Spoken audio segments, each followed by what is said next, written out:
Dari sudut pandang kandidat nih, Fit, lebih menguntungkan mana sih mencari pekerjaan melalui headhunter atau dia itu langsung perusahaan tersebut gitu?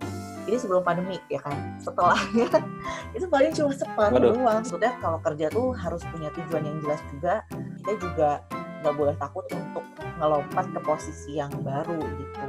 Sebenarnya banyak banget nih kandidat-kandidat ribuan kan sebenarnya yang nyari kerja. kewajiban untuk mencari penggantinya itu headhunter ya? Iya betul, headhunter. Karena itu sudah biasa garansi dari kami sih. Jadi menurut gue sih akan ada opportunity juga sih buat teman-teman untuk bisa cari kerja. Halo, selamat datang di Homecast Apa Kabar Kawan bersama gua Lukman Hakim. Seminggu ini kita kan sudah menerapkan yang namanya new normal. Artinya perkantoran secara umum sudah mulai aktif lagi, pekerjanya sudah mulai ngantor lagi. Tentunya dengan protokol kesehatan. Tetapi yang jadi pertanyaan gua, apakah dengan diberlakukannya masa transisi ini atau new normal ini berkontribusi dalam mendorong perekonomian masyarakat? Karena yang seperti gua ketahui bahwa di masa pandemi COVID saat ini kan banyak sekali pekerja yang terkena PHK, kehilangan mata pencarian dan pekerjaannya. Bahkan generasi muda yang baru lulus sekolah pun sangat sulit sekali untuk mendapatkan pekerjaan karena lowongan pekerjaan semakin tertutup. Kali ini sudah ada teman gua nih, Doi adalah salah satu Vice President Talent Acquisition di sebuah startup yang bernama Desire Technology. Seperti apa sih pekerjaan Doi ini? Dan ada nggak kaitannya antara pekerjaan Doi dengan penyerapan tenaga kerja di Indonesia? Simak terus obrolan gue dengan Vita Farah. Fit, apa kabarnya?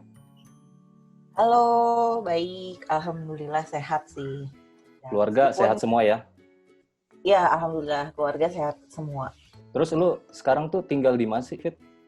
Jadi tinggal sih sebenarnya masih di rumah yang lama sih gitu, di daerah Ciputat gitu. Kebetulan sih kantor tuh pindah dari SCBD, sekarang pindah nih ke Simatupang.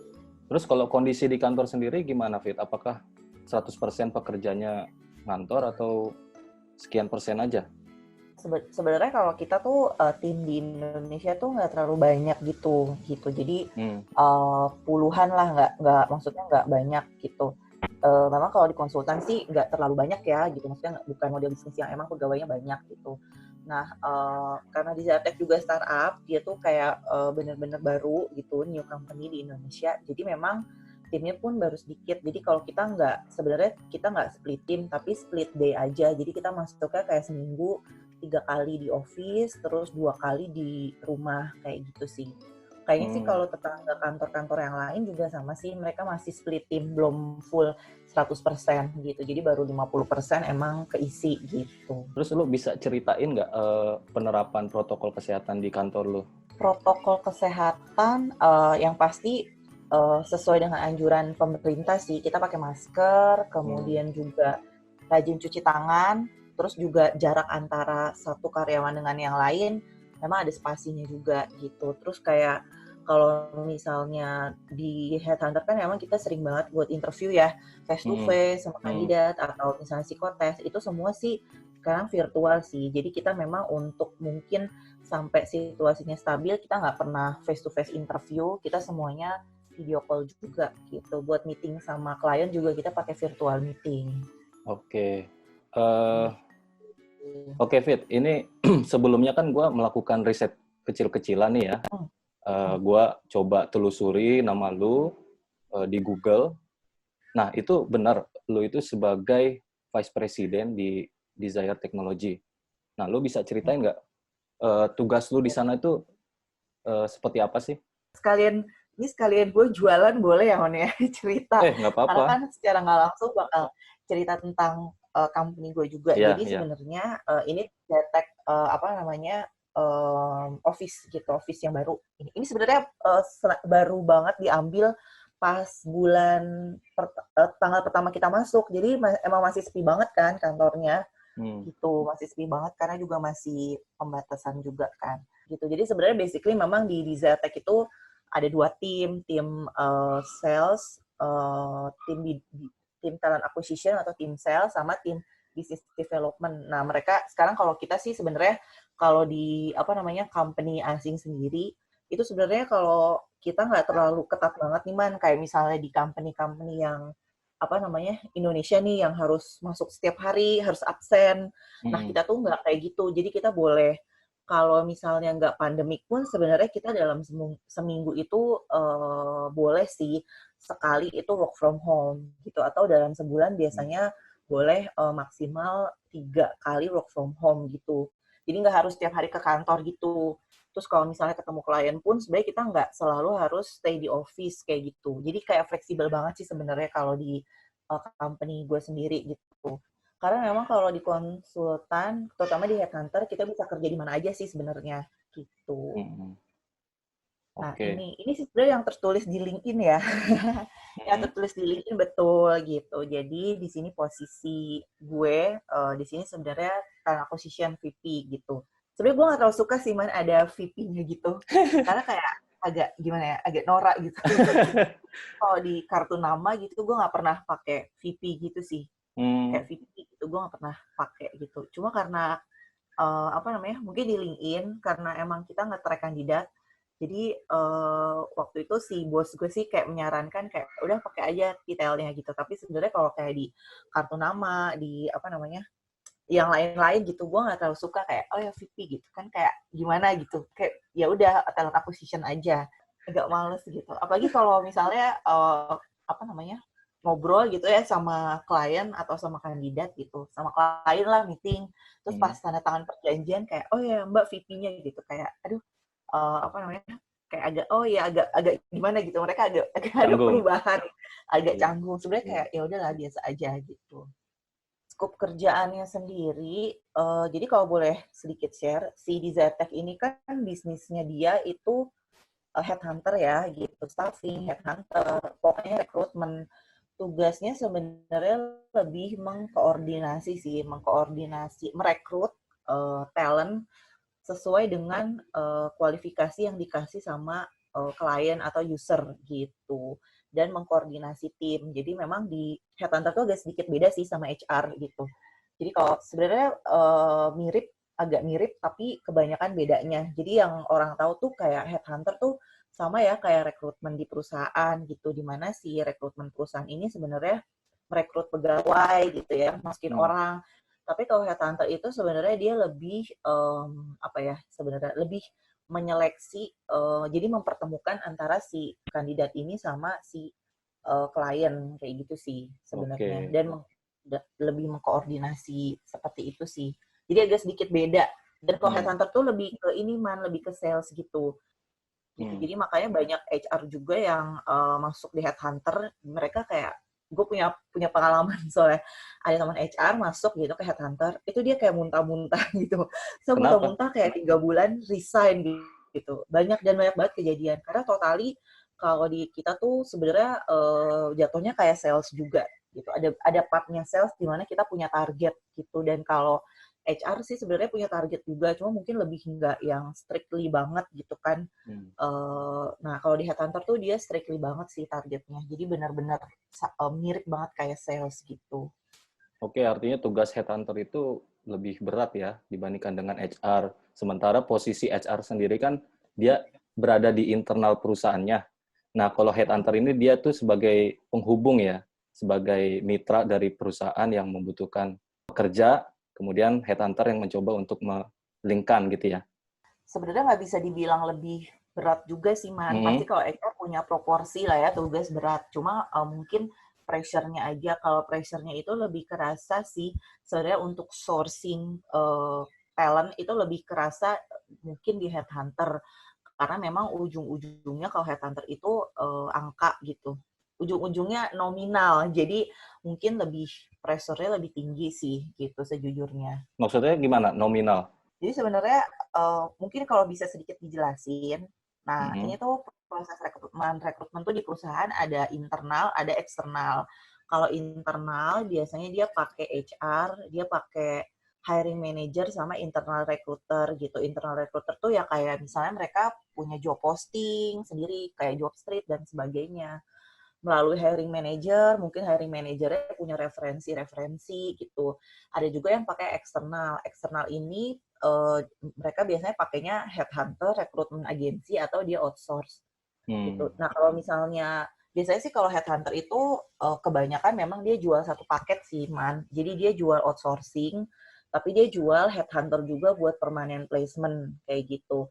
Sejujurnya kalau misalnya di Indonesia itu lebih dua-duanya sebenarnya laku sih. Jadi mungkin pengalaman gue juga ya. Jadi sebelum gue ditaruh di Jakarta, itu gue sempat ditaruh di Singapura gitu. Jadi sempat ditaruh di Singapura. Nah, untuk Singapura tuh beda banget sih sama di Indonesia culture-nya. Sejujurnya juga waktu awal masuk di Indonesia tuh, meskipun gue orang Indonesia gitu ya, dan pernah kerja di HR, tapi totally pas masuk ke headhunter di Indonesia tuh agak shock sih, gitu. Karena benar-benar beda banget culture-nya. Terus udah gitu, user-user di Indonesia tuh maunya memang permanent placement sih, rata-rata ya. Untuk yang skill, kenapa? Karena mungkin kompetensi nggak bisa dibilang kurang juga ya, tapi memang kebanyakan kompetensi dari setiap posisi yang diharapkan sama setiap perusahaan, sama setiap user itu terbatas banget gitu. Itu terbatas banget totally di lapangan gitu. Karena gue kebanyakan mungkin handle IT gitu ya. Jadi terutama buat IT position tuh lagi hot prospect dan memang source-nya tuh terbatas banget gitu. Jadi memang mereka lebih prefer kalau emang si pegawainya ini bagus, memang bisa permanen gitu. Sedangkan outsourcing itu cuma untuk posisi-posisi yang memang levelnya administratif kayak gitu sih. Nah, kalau di Singapura itu kebalikan, karena memang lapangan kerjanya terbatas, orang-orang skill-nya banyak, dan kebanyakan mereka memang pendatang ya, gitu. Dan jadinya memang untuk beberapa company itu apa namanya kayak staffing outsource tuh lebih laku dijual dibanding permanen. Mereka pasti terutama kalau untuk posisi IT jarang banget mereka mau permanen sih. Gitu. Jadi agak kebalikan dengan di Indonesia gitu. Gitu sih yang bikin culture shock selain daripada user-user ya. Nggak tahu kenapa ya di Indonesia tuh ya mungkin sedikit curcol ya, Man. Di Indonesia tuh kayak user-usernya agak sedikit ini sih. Sedikit slow down gitu, agak sedikit lama kasih feedbacknya. Itu yang bikin orang-orang yang ditempatin mungkin dari luar ya, ketika mungkin masuk ke dalam company Indonesia itu kayak agak shock sih, karena kayak mereka tuh segini lama ya kasih feedbacknya gitu. Beda banget sama user-user mungkin di Singapura gitu, karena memang totally culture tuh beda. Dan kalau di rekrutmen tuh everything happen sih, kayak misalnya kita mau rekrut orang tiba-tiba stop rekrut gitu, alasannya banyak, misalnya karena emang ternyata mereka ada posisi dari internal, misalnya ada pegawai yang mau dipromosi, terus ada juga macam-macam lah, sampai bisa aja kadang-kadang kayak rekrutmen manajernya nih kayak baru melahirkan gitu Mbak, jadi memang apa namanya istrinya baru melahirkan gitu, jadi kayak kita delay speed di Indonesia tuh emang kayak gitu-gitu tuh bisa terjadi gitu. Kalau totali di perusahaan-perusahaan mungkin yang dulu pas gue di Singapura tuh kayak hampir nggak pernah lah, hampir semua gitu. Mungkin itu perbedaan memang culture-nya sih di kita. Jadi sebenarnya headhunter tuh ngapain sih kerjaannya gitu ya. Banyak banget yang bilang kalau wah headhunter tuh memang nge-pick up gitu ya, ngambil orang gitu ya di top eksekutif level. Tapi sebenarnya memang nggak selalu sih. Jadi perusahaan-perusahaan yang memang menggunakan jasa headhunter tuh nggak selalu memang ngambil menggunakan jasa headhunter itu untuk mengisi posisi manajerial gitu. Pada umumnya memang mereka ambil untuk posisi-posisi top eksekutif kayak si level direktur.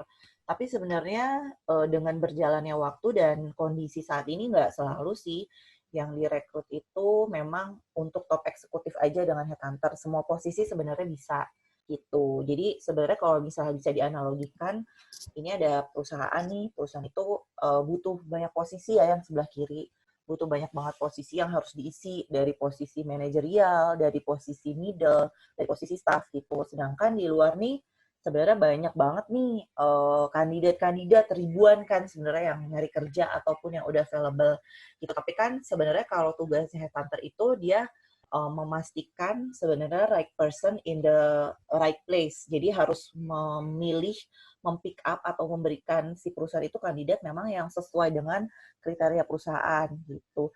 Selain juga sebenarnya targetnya bukan cuma kasih orang yang bagus sih, Man, tapi juga gimana mereka juga berburu dengan waktu gitu. Karena kan namanya posisi-posisi kosong nggak bisa ini ya, nggak bisa apa namanya dibiarkan terlalu lama gitu. Jadi harus ada apa nih gitu, harus cepat keisi gitu. Seperti itu sih secara garis besar. Iya, bisa jadi user dari Desire Tech itu melakukan rekrutmen secara mandiri juga ya, selain bekerja sama dengan headhunter. Jadi mungkin itu yang mengakibatkan ketika ada kandidat yang mau melamar, ternyata sudah terisi duluan karena perusahaan tersebut sudah melakukan perekrutan secara internal gitu ya. Iya, betul banget. Jadi memang kadang-kadang perusahaan tuh juga nggak selalu mereka sepenuhnya pakai headhunter. Ada juga yang dua-duanya kayak pakai headhunter tapi juga ngerekrut secara mandiri gitu. Ada juga yang kadang-kadang kita memang saingan gitu, Man. Jadi maksudnya kita pasti kalau namanya bisnis itu pertama bidang jasa pasti punya kompetitor gitu ya. Nah, mereka bisa pakai lebih dari satu headhunter gitu. Oh, terus kalau relasi lu dengan relasi headhunter ini dengan kandidat seperti apa, Fit? Apakah sampai seleksi gitu, kemudian memberikan rekomendasi ke perusahaan atau gimana? Atau hanya ini nih ada beberapa kandidat silakan diputuskan sendiri oleh perusahaan atau user lu? Oke, kalau misalnya ini gue sedikit stop share ya. Jadi kalau misalnya perusahaan itu ngasih rekomendasi, sebenarnya kalau dari headhunter itu dia cuma sourcing pertama aja, Man. Jadi biasanya si perusahaan ini atau si headhunter ini akan kasih orang gitu ya, akan kasih memberikan beberapa profil kandidat yang memang sesuai dengan posisi yang dicari gitu. Biasanya dari situ nanti user akan melihat, mereview profil yang udah kita kasih.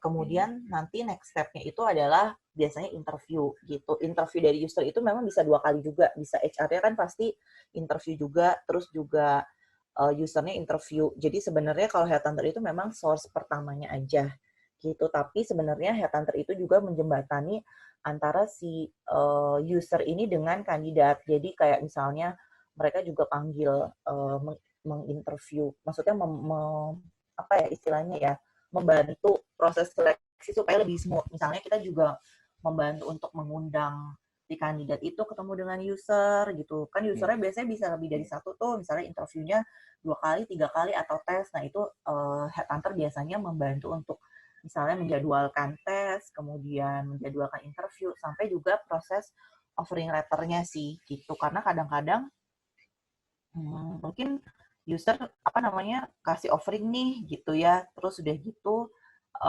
kita biasanya juga membantu supaya prosesnya lebih cepat sih. Kadang-kadang mungkin ada kondisi di mana kayak si kandidatnya ini lebih nyaman mungkin tektokan sama headhunter-nya, karena kan dari awal memang yang interview si headhunter-nya nih gitu. Mungkin kalau misalnya ada nego gaji nih kurang pas Mbak atau gimana. Nah, si headhunter ini memang ngebantu sih gitu. Jadi sebenarnya servisnya itu bukan cuma hanya source pertama aja, tapi selain mencari kandidat yang sesuai, dia juga membantu proses rekrutmen si user ini. Kemudian biasanya kalau headhunter biasanya juga punya garansi gitu kan. Jadi kalau misalnya si kandidat ini udah ditempatin di tempat klien, mereka itu punya garansi 3 bulan, dimana kalau misalnya memang ternyata setelah review 3 bulan kandidatnya nggak sesuai, atau kandidatnya pun resign, memang mereka ada garansi period di mana mereka harus mencari kandidat pengganti gitu untuk kandidat tersebut yang udah di tempat klien gitu. Yang berkewajiban untuk mencari penggantinya itu headhunter ya? Iya betul, headhunter. Karena itu sudah biasa garansi dari kami sih, dari headhunter gitu. Tapi tergantung sih, ada juga yang memang mereka nggak pakai. Maksudnya kalau misalnya ya si kandidatnya itu udah ditempatin di tempat klien, ya udah nggak ada garansi period, terserah mau misalnya kandidat yang mau resign atau enggak gitu. Memang tergantung servisnya sendiri gitu. Oke. Nah ini kalau dari sudut pandang kandidat nih, Fit, lebih menguntungkan mana sih mencari pekerjaan melalui headhunter atau dia itu langsung ke perusahaan tersebut gitu? Sebenarnya sih bisa dua-duanya ya. Maksudnya gini, mungkin nggak ada yang, maksudnya gini, kalau di sini mungkin gue ngeliatnya netral ya, nggak ada yang paling bagus. Apakah dia harus ke HR atau ke headhunter? Karena sebenarnya dua-duanya punya tujuan yang sama ya, pastinya punya tujuan untuk bisa memberikan pekerjaan gitu ya, memberikan pekerjaan mungkin yang lebih baik gitu, yang lebih sesuai misalnya seperti itu. Karena kan pasti kalau orang pindah kerja itu tujuannya satu emang tadinya mungkin nggak punya kerjaan jadi punya kerjaan gitu ya. Yang kedua emang dia udah punya kerjaan, kenapa pindah pasti ada reason, misalnya cari tempat yang lebih baik atau mungkin dari benefit yang lebih baik juga gitu. Nah sebenarnya nggak ada yang lebih bagus yang mana sih. Tapi sebenarnya kalau misalnya boleh kasih sedikit pendapat, memang kalau kita koneksi sama headhunter itu ada untungnya juga. Kenapa? Karena pertama, sebenarnya headhunter ini kalau kita udah punya koneksi, mereka tuh sebenarnya kalau punya satu posisi, pasti misalnya posisi misalnya Android developer gitu ya. Nah, mereka tuh pasti punya beberapa klien yang memang cari posisi yang posisi yang sama gitu. Jadi kalau kita posisi Android developer itu punya opportunity sebenarnya untuk bisa ikut seleksi atau ditawarin ke lebih dari satu perusahaan sih gitu. Dan mereka biasanya aktif banget nih, actively banget kalau headhunter itu sekarang nyebar-nyebar di LinkedIn, nyebar-nyebar di apa namanya, di grup gitu. Banyak banget sih grup-grup yang lain nih. Kalau misalnya boleh sedikit gue tunjukin ya. Di grup Telegram ini isinya tuh ini banyak nih, ada PHP, Node.js, terus juga Python, Laravel gitu ya. Nah ini terus JavaScript itu sebenarnya isinya komunitas sih. Nah sebenarnya di tengah-tengah komunitas itu sih nggak semuanya, jadi kayak banyak juga headhunter gitu. Nah kadang-kadang mereka share gitu di Telegram. Terus memang sekarang kita kecanggihan mungkin teknologi ya, kita bisa kayak ini sih bisa langsung message si headhunternya sendiri kalau emang dia harusnya apa friendly gitu ya. Kayak gini biasanya banyak yang tanya-tanya gitu lewat Telegram. Ini Mereka langsung posisinya japri apa gitu aja, ya? Iya, mereka langsung japri gitu. Jadi kayak sebenarnya oke banget sih gitu. Nah, kalau boleh sedikit share juga nih, Man, ini tuh emang kalau sebagai si job seeker ini harus banyak sih, harus try different opportunity juga. Karena memang sekarang tuh banyak banget channeling namanya lowongan kerja tuh banyak ya. Jadi memang harus buka sebanyak-banyaknya sih. Nggak cuma dari headhunter aja sih, tapi dari job portal, dari grup, dari HR email, sosial media, company web. Jadi kalau misalnya mau cari kerja memang harus apa ya, harus mencoba dari semua opportunity. Tapi sejujurnya yang paling banyak memang sekarang yang paling cepat gitu itu dari job portal sama grup sih, grup WhatsApp atau grup Telegram. Sekarang mungkin yang lebih ngetren Telegram gitu. Banyak banget sih kayak lowongan, maksudnya grup-grup lowongan kerja IT, lowongan kerja apa, nah mereka biasanya sering share gitu. Job portal juga sebenarnya oke sih, di Indonesia banyak banget sih job portal, tapi mungkin kalau misalnya boleh sedikit saran sih, yang paling apa namanya, menurut gue ya yang paling emang best sih menurut gue ya Jobstreet, Glassdoor, Indeed sama Monster sih. Fit, kalau dikaitkan dengan pandemi COVID saat ini, dinamika kerjaan lu gimana? Berpengaruh nggak ya? Jujurnya sih berpengaruh ya, karena pertama sebenarnya gini, banyak banget sih industri yang memang terdampak ya karena si COVID ini gitu. Jadi so far memang klien itu banyak yang hold position juga Man gitu.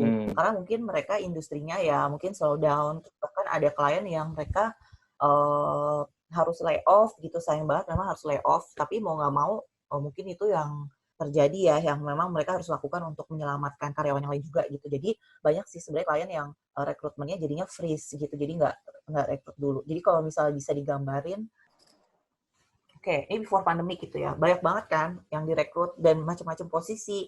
Terus juga klien kita tuh macam-macam juga gitu. Jadi meskipun memang si Desire Tech ini basically kita memang IT konsultan sama headhunter khusus IT, tapi memang pada kenyataannya kita tuh banyak juga serve klien-klien yang non IT gitu. Jadi kayak IT posisi pun misalnya perusahaan ini perusahaan teknologi, tapi kadang-kadang kita disuruh cari posisi lain juga kayak accounting, misalnya finance gitu.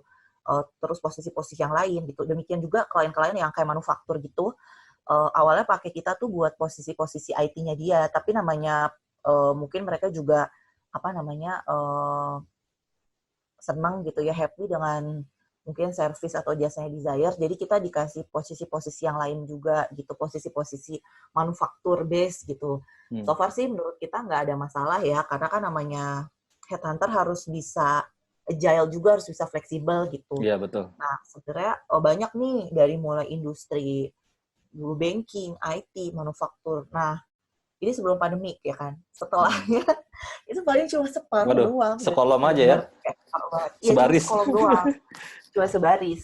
Aduh. Dan kebanyakan emang perusahaan-perusahaan yang masih open itu ya perusahaan-perusahaan yang bisnisnya nggak terlalu ngefek sih ke pandemik. Misalnya kayak kita punya perusahaan logistik gitu, logistik tech company, itu kan nggak terlalu ngaruh kan, karena mereka namanya logistik kan Justru makin in ya di masa pandemik ini logistik tuh. Makin banyak gitu.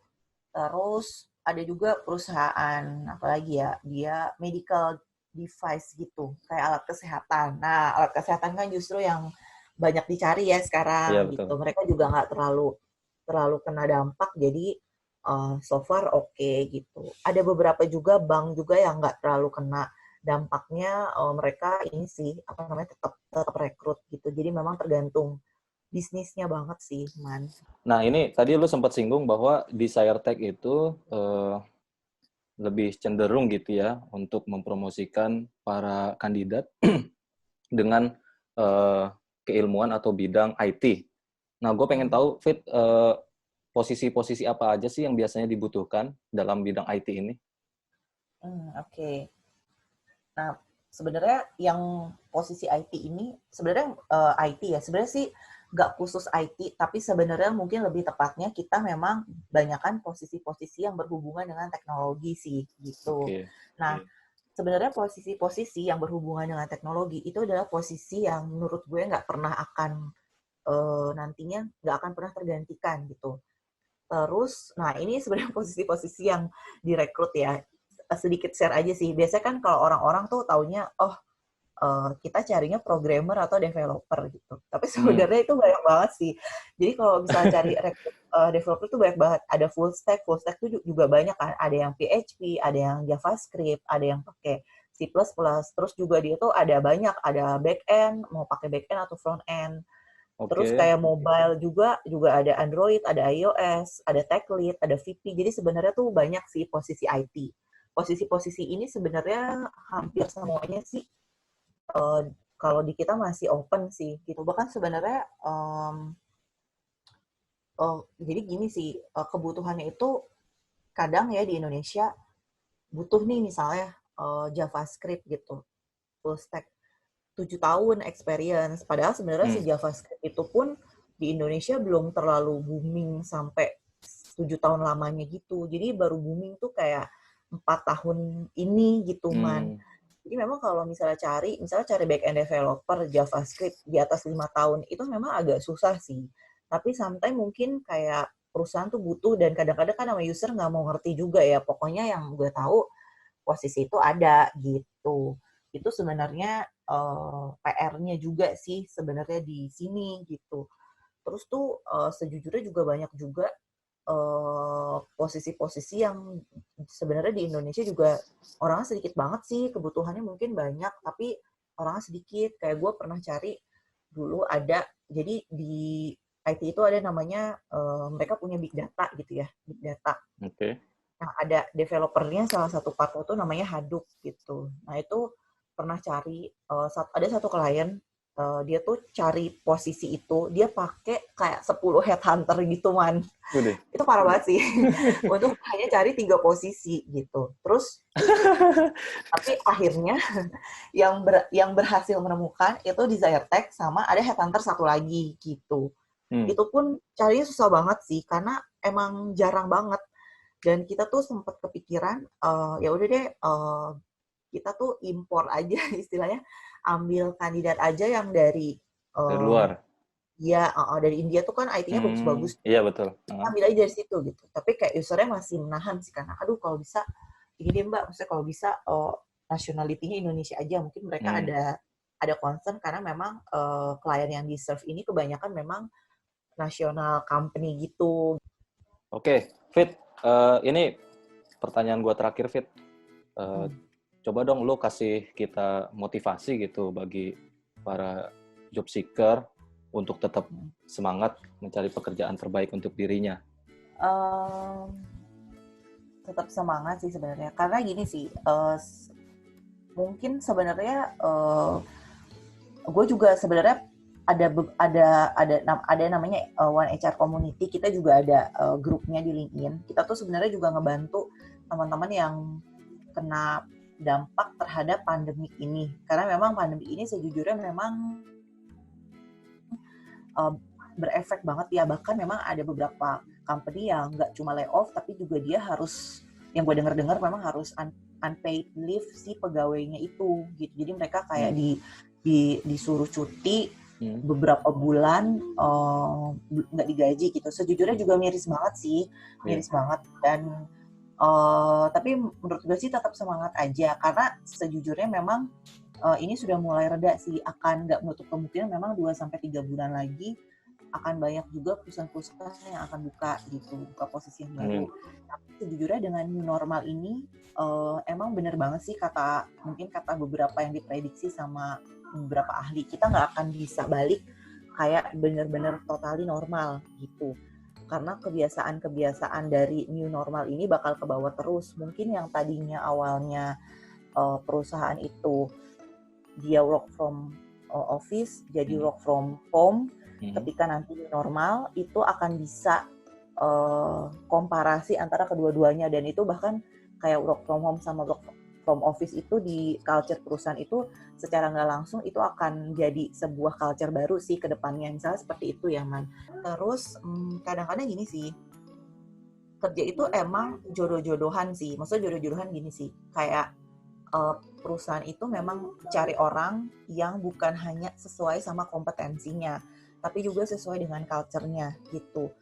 Menurut gue karyawan pun harus kayak gitu sih kalau cari kerja. Jadi mungkin sebelum dia ngelamar atau misalnya pada saat interview, dia juga harus cari tahu perusahaan ini tuh seperti apa. Dan dia juga sebenarnya boleh tanya Man pada saat interview, ini perusahaan ini sebenarnya culture-nya kayak gimana sih Bu, terus ekspektasinya buat posisi-posisi yang dilamar tuh kayak gimana. Jadi memang harus keep trying sih, harus buka opportunity sebanyak-banyaknya gitu, karena memang ya itu kadang-kadang kerja itu memang jodoh-jodohan juga gitu. Terus perbanyak koneksi sih menurut gue, jangan patah semangat, karena memang koneksi itu penting banget gitu.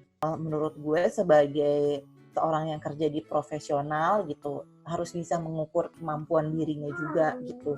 Kalau memang udah saatnya pindah, menurut gue nggak ada salahnya juga kita cari peluang yang lebih baik lagi dibanding company saat ini gitu. Maupun kalau misalnya menurut gue company saat ini menjanjikan, ya kenapa nggak stay gitu. Jadi menurut gue harus bisa mengukur juga kemampuan dirinya juga, dan harus sesuai sih. Maksudnya kalau kerja tuh harus punya tujuan yang jelas juga, harus seperti apa. Tapi menurut gue sometimes kita juga nggak boleh takut untuk ngelompat ke posisi yang baru gitu. Kirim CV ke sini ya teman-teman ya, vita@desiretech.com. Ini banget ya, ada fotonya lagi. Sebenarnya gue awalnya nih sebelum COVID ini, itu tuh banyak banget Mas, project yang hold itu banyak banget. Jadi gue tuh sebenarnya ada rencana untuk merekrut orang kayak ratusan lah, hampir 1.000 orang di salah satu kota gitu, di salah satu kota besar lah di sini di Indonesia. Nah tapi gara-gara COVID projectnya hold.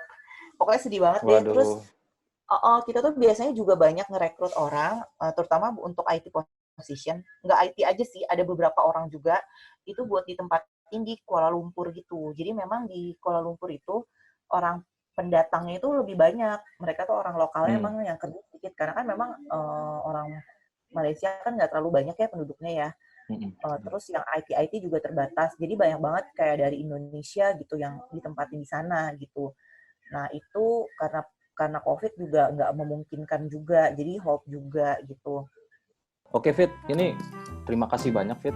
Lu udah sharing-sharing, memberikan pengalaman, menyampaikan informasi yang menurut gua sih sangat berharga ya.